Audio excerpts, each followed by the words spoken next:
misterio y para nadie resulta un secreto que el capitalismo tal como nosotros lo estamos viviendo también es un hecho religioso, porque nosotros también nos abandonamos ciegamente ante este.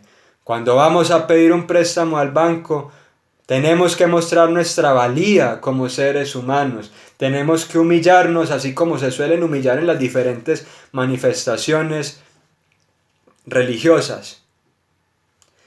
Es una religión de un culto constante, porque entonces cuando nosotros no estamos siendo productivos, nos autoflagelamos y pensamos entonces que somos un desperdicio y que somos una basura y que no valemos absolutamente nada, porque entonces nuestra valía únicamente está volcada sobre ese tipo de representación que liga lo económico, lo sentimental y lo religioso.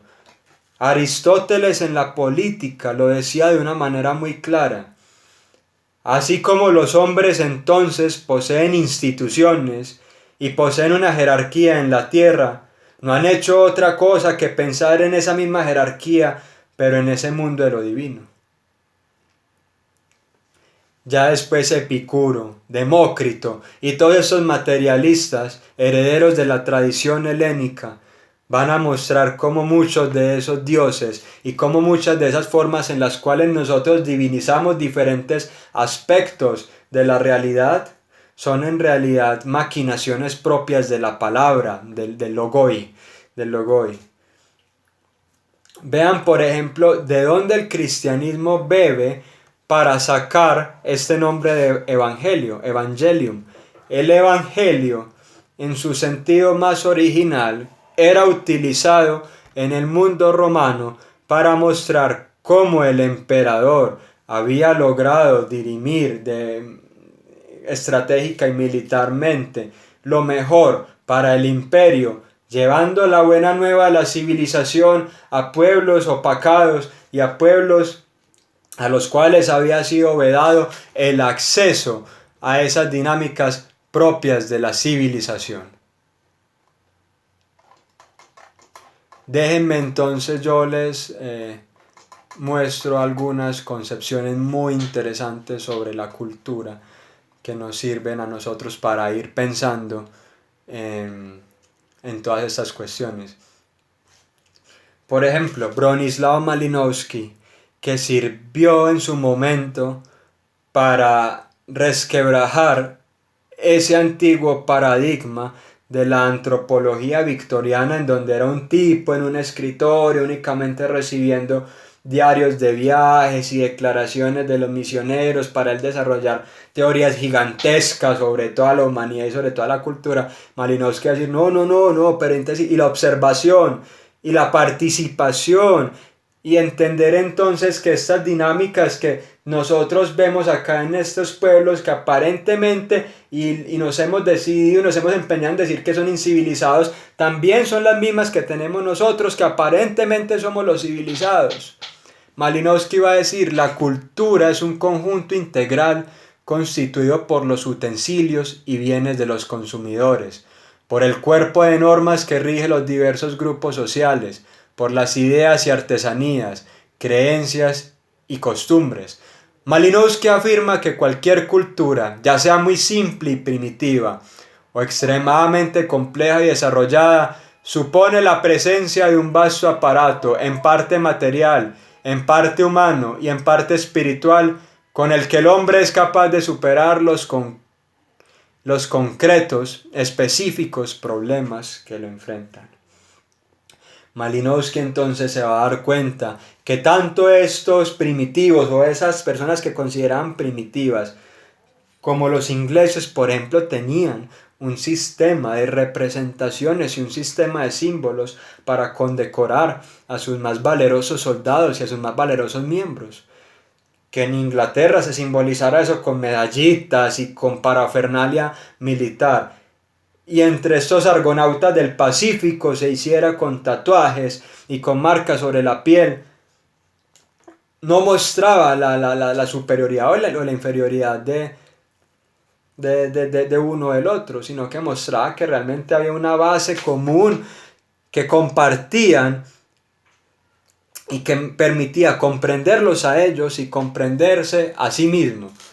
Ahora bien, este autor encuentra la causa de los problemas en el hecho de tener el hombre un cuerpo sujeto a varias necesidades orgánicas y de vivir en un ambiente natural que es su mejor amigo, pues lo provee de las materias primas para sus artefactos, aunque es también peligroso enemigo en el sentido de que abriga muchas fuerzas hostiles. La actividad humana, esa actividad orgánica, entonces entra dentro de esos procesos de simbolización, dentro de esos procesos vitales que son mucho más amplios. Malinowski, por ejemplo, sostiene que ningún sistema organizado de actividades es posible sin una base física y sin un equipo de instrumentos. Al mismo tiempo señala que no hay actividad humana individual o colectiva que podamos considerarla como puramente fisiológica, es decir, natural o no regulada, hasta la respiración, las secreciones internas, la digestión y la circulación se producen dentro del ambiente artificial en condiciones culturalmente determinadas. A su turno, funciones tales como la respiración, la excreción, la digestión y las secreciones glandulares afectan a la cultura más o menos directamente y provocan el nacimiento de sistemas culturales referentes al alma humana, a la brujería o a las concepciones metafísicas. ¿Por, ¿Por qué creen entonces que dentro de estas religiones mistéricas muchos de los ritos iniciáticos están asociados a la sexualidad? Y era porque el hombre no solamente era consciente de su sexualidad, sino que también dentro de esas construcciones míticas era consciente de la sexualidad de todo el cosmos. Y entonces, dentro de esa concepción que nosotros hemos visto cómo va evolucionando desde Platón, Plotino, hay una interconexión entre el microcosmos y el macrocosmos, cosa entonces que nosotros vemos que realmente es factible ser representado culturalmente. Por ejemplo, Ralph Lifton, otro estudioso de la cultura, afirma: así, el hecho de que toda sociedad humana tenga algún tipo de organización familiar es a la larga mucho más trascendente que el que las mujeres tibetanas de la clase inferior tengan generalmente varios maridos. Entonces se comprendió, según este autor, que hay muchos problemas que únicamente pueden resolverse estudiando el conjunto de la vida de las sociedades. Aunque se puedan desentrañar ciertos hechos de la conducta humana mediante la comparación de las diversas formas que toman las sociedades una particular institución como el matrimonio, existen muchos otros que solo pueden entenderse observando la manera de actuar de esta institución en determinadas sociedades y cómo se relaciona con las demás instituciones.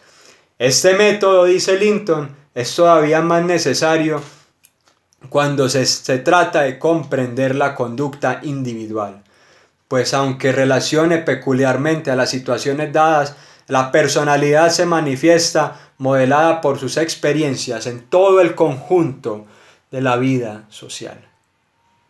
Es entonces que nosotros, por ejemplo, hay costumbres que aparentemente pareciera que para nuestra cosmovisión son grotescas, pero que dentro de las formulaciones colectivas y entre las formulaciones sociales y culturales de otros colectivos humanos tienen un sentido y está entrelazado con todo un conjunto de instituciones y con todo un conjunto de formas organizadas de pensamiento. Yo personalmente me decanto por creer que la cultura es un asunto sociosemiótico. Es social en la medida en que permite la preservación vital, la forma de organización técnica, económica, en la medida en que todo el conocimiento está volcado para la supervivencia del hombre, pero en un juego dialéctico es semiótico porque tiene un significado que le da sentido a esa unidad de la vida, pero también tiene unos símbolos que demarcan unas prácticas y unos ritos que constantemente estamos reproduciendo como si estos fueran lo verdadero y como si estos constituyeran la verdad de toda nuestra realización como seres sociales. Sigamos un poco con el análisis de Wilhelm Dilthey. Dice Dilthey que sobre la estructura de la idea del mundo. Esta estructura es siempre una complexión o conexión unitaria, en la cual, sobre la base de una imagen del mundo, se deciden las cuestiones acerca de la significación y el sentido del mundo, y se deducen de esto el ideal, el sumo bien, los principios supremos de la conducta de la vida. Está determinada por la regularidad psíquica, según la cual la aprehensión de la realidad en el curso de la vida es el fundamento para la valoración de las situaciones y objetos, según el agrado o desagrado, placer o disgusto, aprobación o desaprobación, y esta estimación de la vida constituye luego, a su vez, el estrato interior de las determinaciones de la voluntad. Quisiera entonces yo ejemplificar esto con la Sagrada Escritura. Cuando Abraham se disponía a asesinar a su hijo Isaac, y el ángel entonces lo detiene, no nos podemos dar el lujo de concebir esto como si fuera una caricatura, como si Abraham fuera un esquizofrénico entonces que ve a Dios y que escucha voces. No, es la manera en la que el pueblo de Israel sintetiza en una unidad de sentido su experiencia religiosa y su sentimiento y toda la dimensión social de la religión dentro de una estructura narrativa que tiene sentido y que prefigura toda la existencia del pueblo. Es entonces que ese pueblo que estaba orbitando alrededor de otros entendió que nunca más se debían de hacer sacrificios infantiles. Entendió que nunca más debía de disponer al arbitrio y al capricho del hombre de la vida de otro. Vean ahí que ahí hay un símbolo sumamente poderoso y que nosotros no podemos entender entonces como una caricatura. Por ejemplo, yo les voy a decir algo. A ciencia cierta no se sabe y seguramente no hubo una gran migración desde Egipto como una salida de un pueblo porque no queda una marca ecológica dentro del desierto. Pero entonces que haya pasado factualmente o no quita la veracidad del hecho, porque el hecho en sí mismo, como ya hemos visto, es la estructura vital que lo sostiene. El relato de la liberación del pueblo de Israel era la manera de mostrar cómo, más allá de cualquier ficción humana, material, más allá de cualquier rey, de cualquier faraón y de cualquier emperador, la voluntad libre del hombre lo asemejaba con Dios, y esa voluntad libre significaba ir más allá de esta idolatría del Estado, de esta idolatría del dinero, de esta idolatría del placer. Lo dice, por ejemplo, Gerhard von Rad, que es uno de los grandes estudiosos del Antiguo Testamento, que esa pugna de Israel en contra de la idolatría no es una pugna iconoclasta únicamente, sino que significaba evitar reverenciar a figuras humanas o naturales, pues éstas no tenían el carácter de la trascendentalidad divina. Entonces, la veracidad y el peso, el gran significado que tiene este texto es que nosotros podemos intercambiar y reemplazar el nombre del faraón o el título de faraón por presidente, Trump o Bolsonaro, Duque o Maduro, lo que sea, o Castro, y entender que el pueblo de Israel tenía una experiencia de Dios totalmente diferente. Wilhelm Dilthey va a decir: hemos observado procesos internos y objetos exteriores. Explicamos las percepciones que así se originan, poniendo en claro las relaciones fundamentales de lo real en ellas, mediante las funciones elementales del pensamiento. Cuando las percepciones pasan al punto, se reproducen y ordenan en el mundo de nuestras representaciones, que nos eleva sobre las contingencias de nuestras percepciones.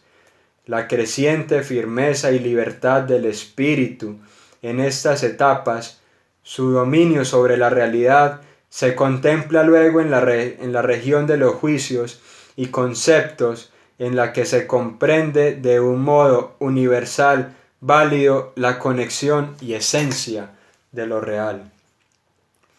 Ahí Dilthey entonces nos hace un jalón de orejas y nos dice: es que el ser humano no es solamente una mente, no es solamente unas cavilaciones, unas maneras de pensar abstractas, sino que tiene que construir y tiene que esculpir, tiene que darle una dirección a todos esos objetos que se le van constituyendo como unos objetos históricos. ¿Cómo entonces nosotros podríamos comprender al templo de Salomón y la posterior destrucción sin entender cómo esos bloques de piedra, cómo esa construcción magnífica, cómo esas columnas vivas encarnaban la experiencia vital y encarnaban todo el sentimiento y el pensamiento de un pueblo que se sabía y se reconocía a sí mismo en ese templo? Posteriormente del exilio de Babilonia, el templo se volvió la Torá, la ley, el libro de la ley. Y por eso entonces este libro es tratado con gran solemnidad. Y es impío entonces que se le toque con la mano desnuda e inicua al ser humano dentro de esta concepción judía. Dice Wilhelm Dilthey: en el sentimiento de nosotros mismos gozamos el valor de nuestra existencia. Atribuimos a los objetos y personas que nos rodean un valor de eficacia, porque elevan y amplían nuestra existencia. Ahora bien, determinamos esos valores según las posibilidades de favorecernos o de dañarnos contenidas en los objetos. Los valoramos y buscamos para esta valoración una medida incondicionada. Así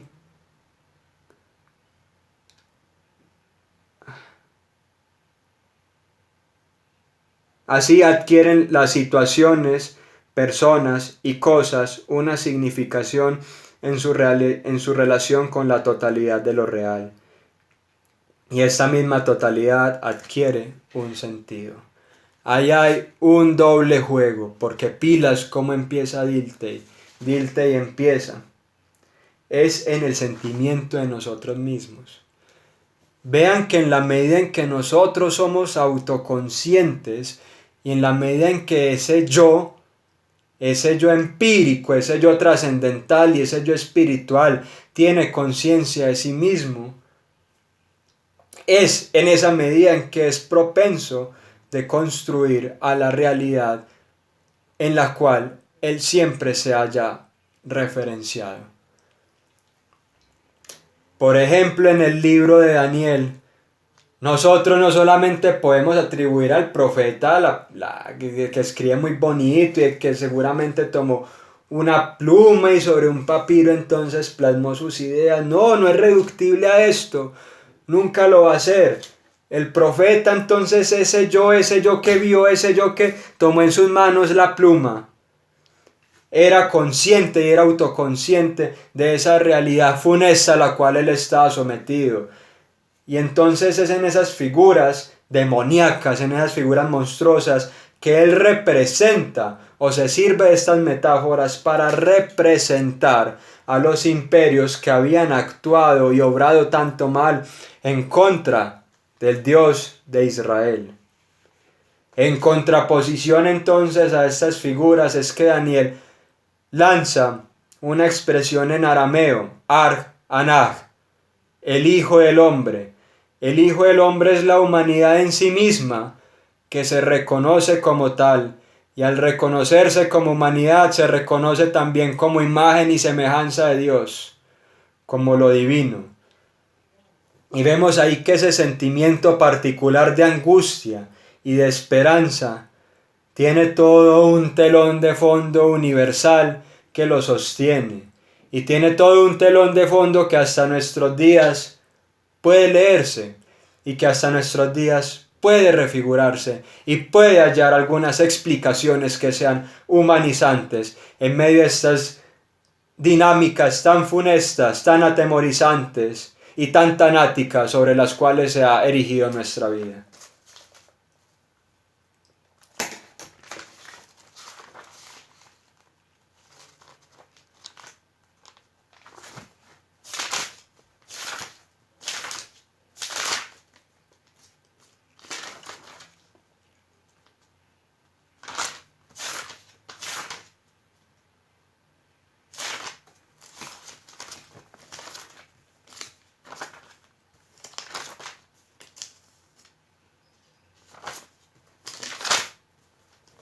Bueno, ahora qué penas, yo les voy a hablar un poco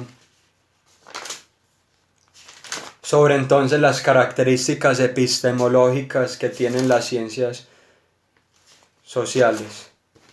Vamos a hablar un poco y nos vamos a referir otra vez a Wilhelm Dilthey. Este autor es una maravilla, yo lo recomiendo, yo realmente lo adoro y es de mis favoritos.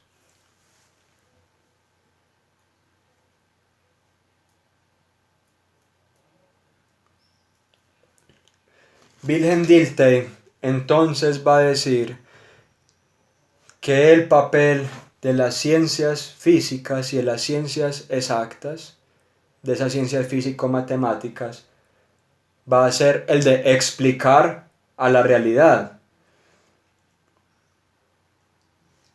Y siguen entonces algunos métodos pues que ya corresponden a una inducción que tiene que ver con los datos sensibles, con abstracciones, formulación de leyes. No obstante, en contraposición a esto, las ciencias del espíritu no son solamente o no son una explicación de la realidad social y de la realidad humana.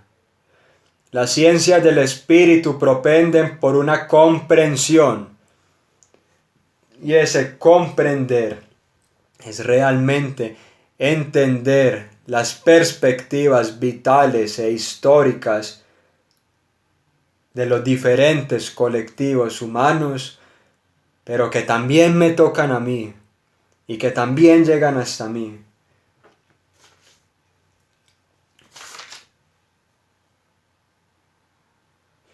Wilhelm Dilthey entonces va a decir que las ciencias físico-matemáticas no pueden brindar un estándar para la vida del hombre porque se encargan únicamente de la evaluación de los datos externos. En cambio, las ciencias del espíritu Lo hacen a través de esas experiencias íntimas e internas del ser humano, pero que también se refrendan en las concepciones objetivas y en las objetivaciones institucionales y sociohistóricas del hombre. Dice Dilthey que la experiencia externa apunta a mostrar ese vínculo derivado o de segunda instancia que tiene el hombre con los objetos del mundo natural. No podemos reducir el hombre a ser simplemente un objeto entre todos los objetos de la naturaleza. El hombre es infinito y hacer infinito es una pregunta de nunca acabarse. Es una pregunta que constantemente va suscitando nuevos interrogantes. Si entonces nosotros pudiéramos reducir el hombre a un materialismo fisicalista, no bastaría sino con cambiar algunas de sus configuraciones neuronales para acabar problemas como el mal. No obstante, estas problemáticas tienen un contenido que es mucho más complejo. En cambio, la experiencia interna apunta a mostrar ese vínculo o la relación íntima que tiene el hombre con el curso vital humano. El hombre se encuentra dentro de la temporalidad histórica de la cual se percata, a partir de la vivencia, relaciones visibles captadas por la experiencia interna. Para Dilthey, la vida espiritual como etapa más alta de la evolución de la Tierra es sólo abarcable desde la vivencia propia de la vida psíquica. La vida espiritual aparece en el suelo de lo físico, representa la etapa más alta de la evolución de la Tierra. El mundo humano se articula alrededor de las vivencias y de sus exteriorizaciones. El hombre es entonces esa concatenación entre lo íntimo y esa intimidad que sale a flote.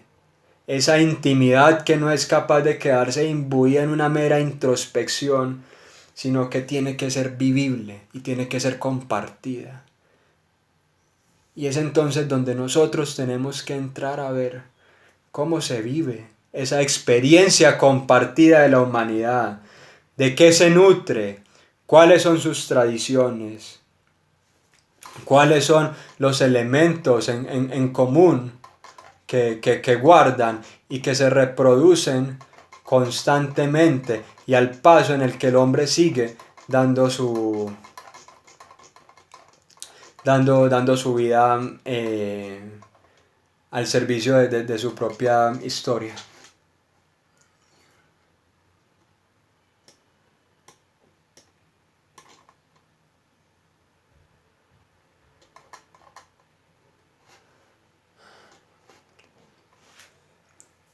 Las ciencias del espíritu abordan la experiencia humana, y esto implica que ellas dan cuenta de las conexiones estructurales de las vidas psíquicas, de las acciones objetivadas expresadas en aquellas explicitaciones de la forma verbal, lingüística, institucional o simbólica.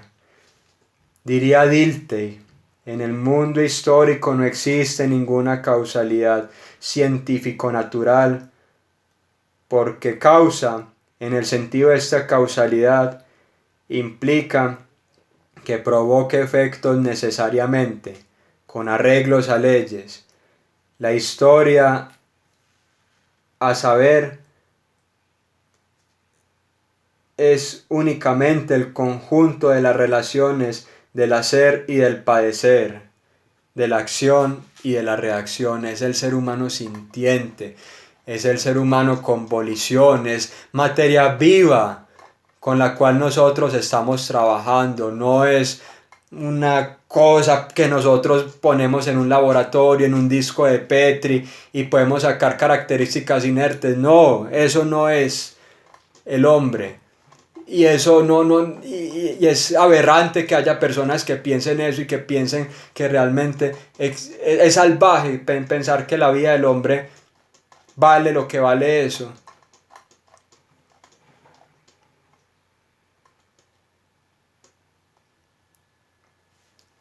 Quisiera yo despedirme de ustedes en esta sesión con una cita de Karel Kosik de su libro La dialéctica de lo concreto. Dice Kosik: el hombre es una parte de la naturaleza y es naturaleza él mismo, pero al mismo tiempo un ser que en la naturaleza y sobre la base del dominio de la naturaleza, tanto externa como propia, crea una nueva realidad que no es reducible a la realidad natural.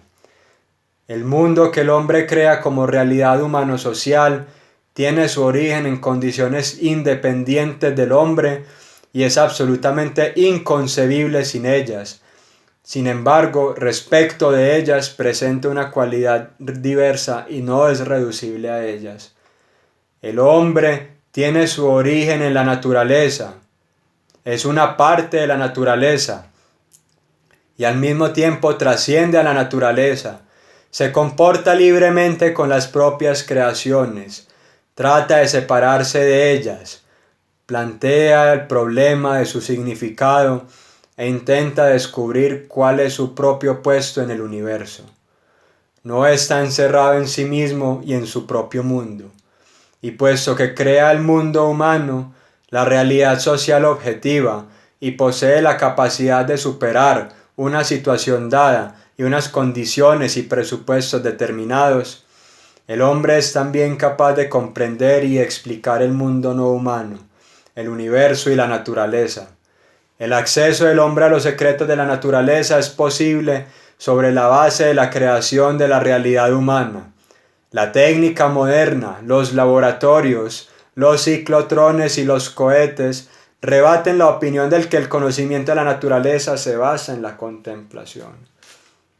El ser humano es activo y en la medida en que transforma su medio se transforma a sí mismo y transforma a los demás.